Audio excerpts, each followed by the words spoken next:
अपनी विनती और फरियाद लेकर आया हूं।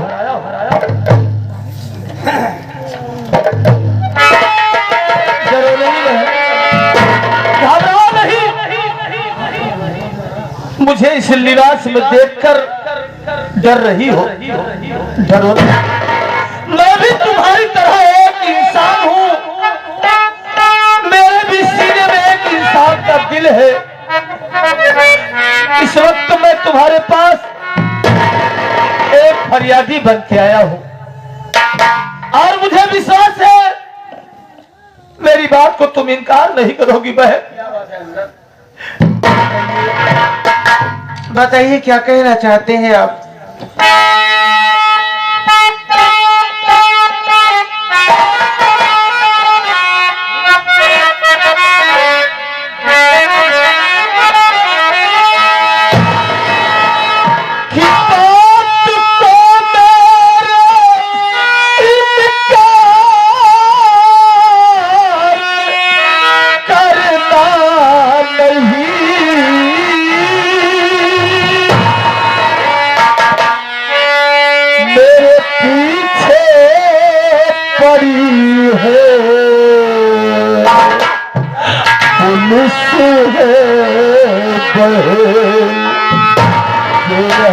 पागल पुलिस की है, गोली लगी जान इसकी बचाना जरूरी है।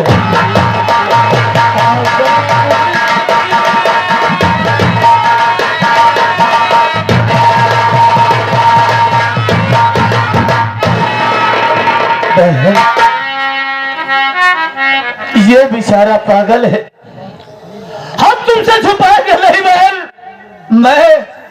मैं पेशे से डाकू हूं। पुलिस और डाकुओं के मुठभेड़ में ये पागल बीच में आ गया और गोली मुझे लगने के बजाय गोली इस पागल को लग गई है।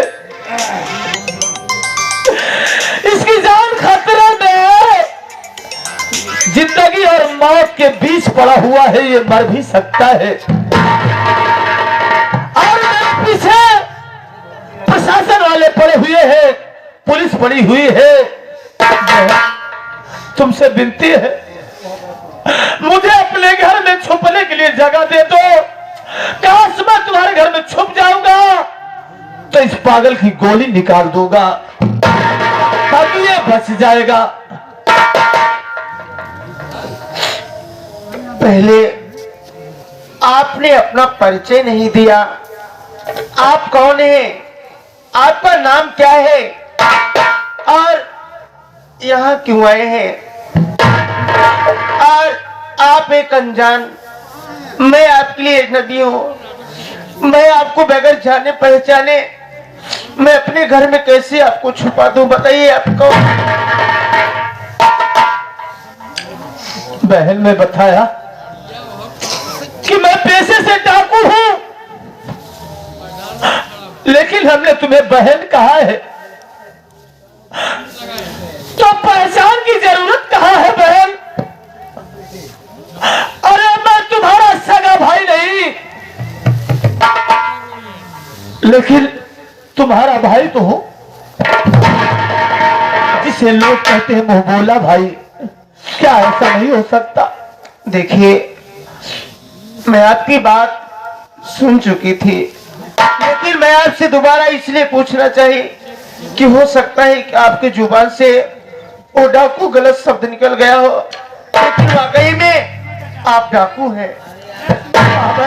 और तुम्हें इसलिए डर रही हो देखिए, घर में तुम्हारा कोई नहीं है। मैं हाथ जोड़ती हूँ, आप यहाँ से चले जाइए। मेरे घर में कुछ भी नहीं है। मेरा मासूम बच्चा अपनी जिंदगी मौत से लड़ रहा है, उसकी तबीयत नहीं ठीक है। मेरे पति उसके लिए दवा लेने गया, मैं घर में अकेली हूँ। मैं डाकू लोग को जानती हूँ कि छोटी मोटी बातें बना करके किसी के घर में जबरदस्ती घुस जाते, पहले उसके घर को लूटते, उनके घर की बहन बेटी की इज्जत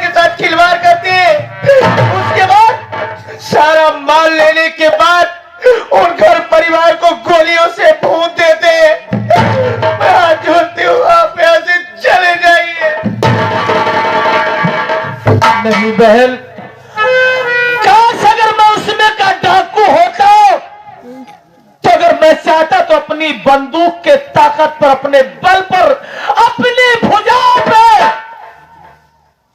इस घर में रह सकता था और तुम मेरा कोई कुछ ना कर पाता।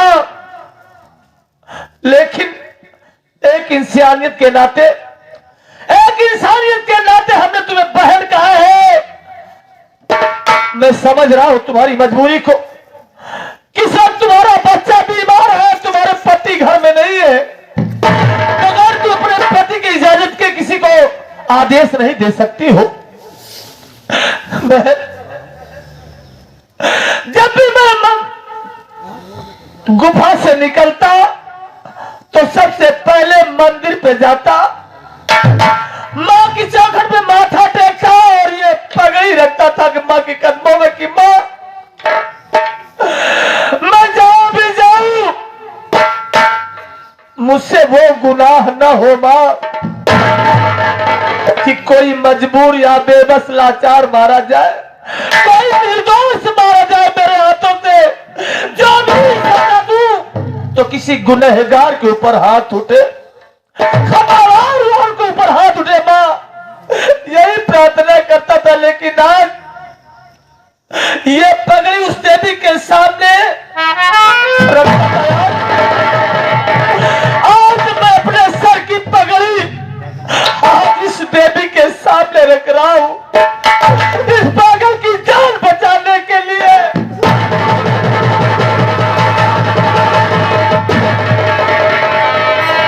ए बहन, तेरे कदमों में इस देवी के सामने ये सर झुका है, पगड़ी है। चाहो तो किसी का तुम जीवन दान दे सकती हो, चाहो तो किसी हैवान को कानून के हवाले कर सकती हो। मुझे सजा दिलवाना चाहती हो, बेशक दिलवा सकती हो। फांसी लगवाना चाहती हो तो बेशक लगवा देना। लेकिन इतनी इल्तिजा है, इतनी इल्तिजा दरख्वास्त मिलती है कि इस पागल की जान बचा लूं। वादा कर रहा हूं बहन, अपने वादे से कभी मुंह करूंगा नहीं। तुम्हारे कहने के मुताबिक मैं प्रशासन के अपने आप को सौंप दूंगा, फांसी पर चल जाऊंगा। प्रशासन के लोग मुझे सजाए मौत सुनाएंगे, इससे ज्यादा और बड़ी क्या मौत हो सकती है। मैं यही जानती हूं कि डाकू लोगों का काम क्या है, लेकिन आज पहली बार आप जैसे इंसान से मुलाकात हुई है। आप ना मुझे जानते हैं ना मैं आपको जानती हूँ। आप पहली ही जुबान से आपने मुझे बहन कह के पुकारा है। अब मुझे विश्वास हो गया कि आप बड़े नेक और बड़े अच्छे इंसान हैं, दूसरे की बहन बेटी की इज्जत समझते हैं। और रही बात, ये बहुत बड़ी बात है, जिस माता रानी के चरणों में आप इस अपने मस्तक की शान को रखते हैं, आज वही आप मेरे नहीं, आप इसको लीजिए। मैं समझ गई, अरे मैं तो बड़ी भाग्यशाली हूं कि मेरी वजह से अगर एक इंसान की जान बच जाए तो मैं उसके लिए अपनी जान देने के लिए तैयार हो जाऊंगी। आप घबराइए नहीं, आपके पीछे पुलिस लगी है। आप इस पागल के लिए मेरे घर में छुपना चाहते हैं ना? अगर आपने मुझे अपनी बहन माना है तो मेरी बात सुनिए।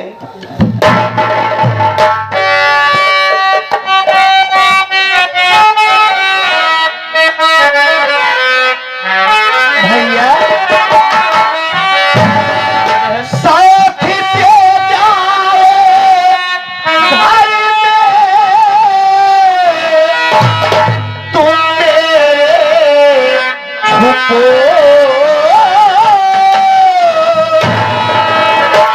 आएगी जब पुलिस तो संभालूंगी मैं, जान पागल की तुमको अरे बचाना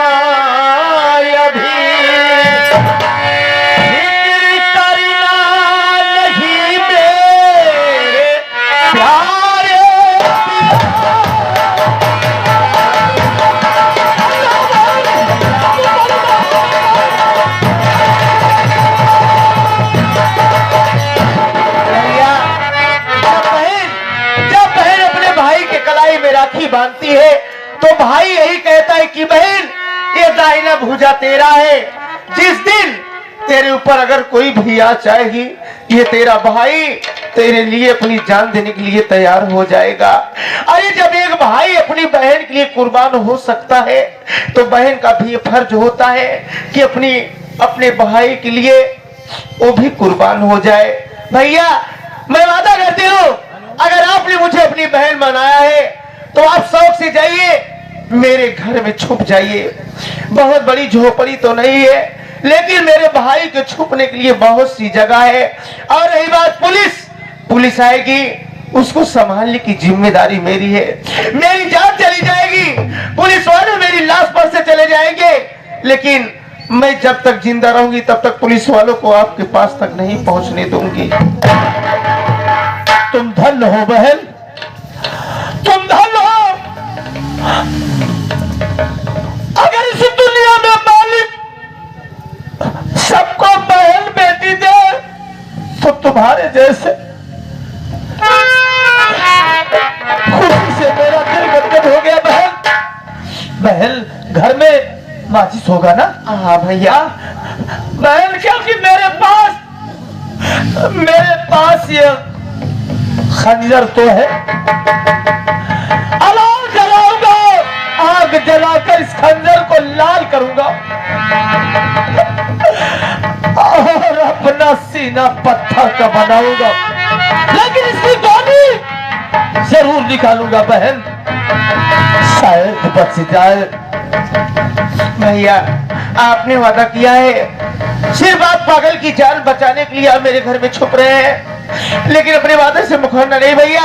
मैं जिम्मेदारी लेती हूँ, लेकिन आप जाइए पागल की देख। बहन ये सर कर सकता है लेकिन वादे से मुकर नहीं सकता।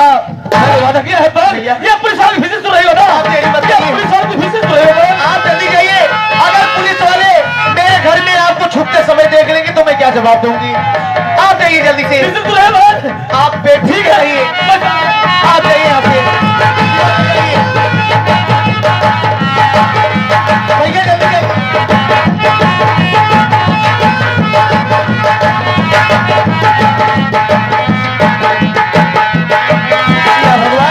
पुलिस वाले आ रहे हैं, गाली दीजिए। मैं कुछ भी करके मैं अपनी झोपड़ी के अंदर पुलिस वालों को नहीं जाने दूंगी।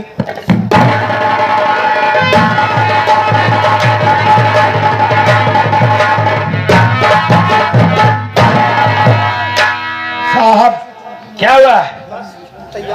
यही बता करते हैं। बोला उसको। है लड़की? नमस्ते साहब। नमस्ते नमस्ते। क्या बात है साहब? क्या तुम्हारे घर डाकू माधव आया था क्या? डाकू? हाँ डाकू माधव। अरे साहब आप कैसे बात करता? ये क्या करी यही है?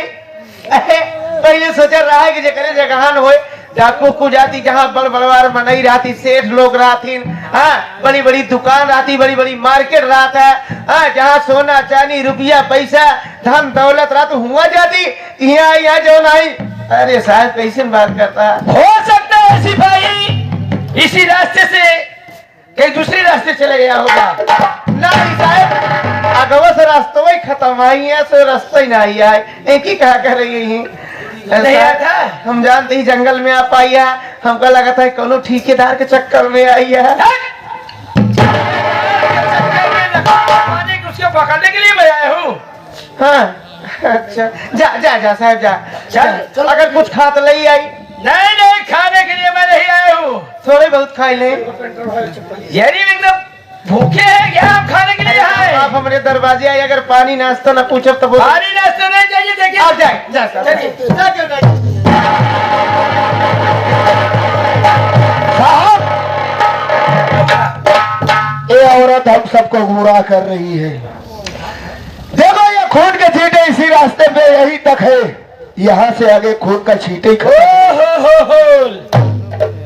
डाकू माधव इसके मतलब इसके घर आया था ना? जी हाँ। मगर ये तो झूठ बोल रही है कि डाकू माधव नहीं आया था। बोला उसको इधर चल इधर अरे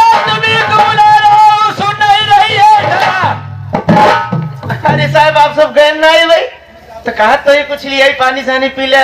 पानी पीने नहीं आया क्या? तुम्हारे घर का डाकू माधव नहीं आया? क्यों नहीं आया था? अरे क्यों चलो मैं नहीं गई। अगर नहीं आया तो खून के छींटे कैसे पड़े हुए हैं बता?